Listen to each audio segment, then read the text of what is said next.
What a great day this is. It's hard to imagine a more impressive sight than a host of Blue Jays in perfect formation, not for fear of punishment or desire for some immediate reward, but rather because you all know that you are truly men for others, and today for each other. You will do what Blue Jays have done for 175 years. It makes those of us here who have come to celebrate for you and with you swell with pride. We all know pride is the name we give to the chief of the vices, but in this case, pride takes on a very different meaning. We say that we swell with pride along with you, because to be swelling is to be magnified. The good in you is magnified when you take a deep breath with your chest large, full with the clean air of accomplishment earned, and you have earned it. However, this isn't only an accomplishment, but a passage from one important segment of your lives to another. You are made different now because of the trials you have faced, the tests you have passed, the strength you have built. When you walk on Jesuit's campus from now on, it will not be as a student wearing khaki. You will have to enter the Madonna della Strada building and come face to face with that giant image of our Blessed Mother and the Christ Child, Our Lady of the Way. This is the image in the church in Rome where Jesuits prayed before heading out on their mission. You not only graduate tonight, you head out on your own missions. The diplomas you receive mean that many people believe that you are ready for this passage. You have achieved a certain level of competency.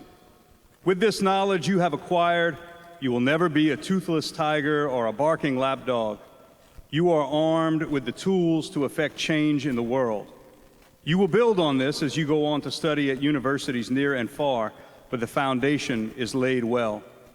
No small debt is owed to your teachers, your parents, your tutors, but be proud.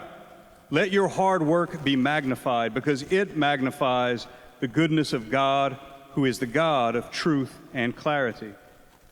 You have achieved a certain level of conscience. Conscience is a thing formed to be receptive to the Holy Spirit, prompting you to do good and avoid evil. You are no whimsical leaf floating in the air detached from its tree. You are an agent of goodness and fairness, aligning your will to God's. No small debt is owed to the many people who have fostered the conscience in you, but be proud. Let your sense of right and wrong be magnified, because it magnifies the goodness of God's will in you. You have achieved a certain level of compassion for the ones around you and around the world.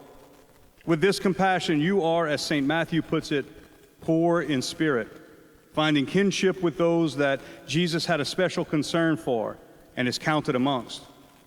You are not just #warriors, but true neighbors and a source of relief for the less fortunate. You learn this from the partnership between your families and Jesuit High School to form you into a man for others, especially those outcast, who are outcast for Christ's sake. Be proud that you care for God's little ones like you would care for yourself. That magnified sense of compassion magnifies God's love in the world. Real battles moving forward in life will depend on knowledge of facts and skills to apply a sort of Christian craft.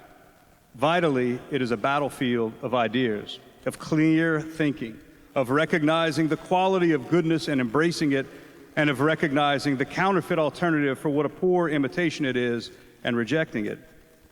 Our church teaches clearly, inspired by no earthly ambition, the church seeks but a solitary goal: to carry forward the work of Christ under the lead of the befriending Spirit. To carry out such a task, the church has always had the duty of reading the signs of the times and of interpreting them in light of the gospel. This is not reading the tea leaves or seeing where the wind is blowing. Wind propels sailing ships, but it is the way the sails are set that determines the ship's destination. I believe your sails are well set. If there is one lesson learned that I hear from alumni that they're most proud of, it's the hard work ethic learned at Jesuit.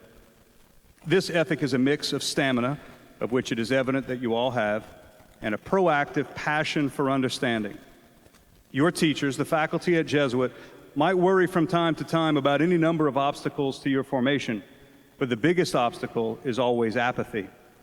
Today, this impressive sight these regal diplomas, the splendor of your passage from high school student to young men entrusted with so much more.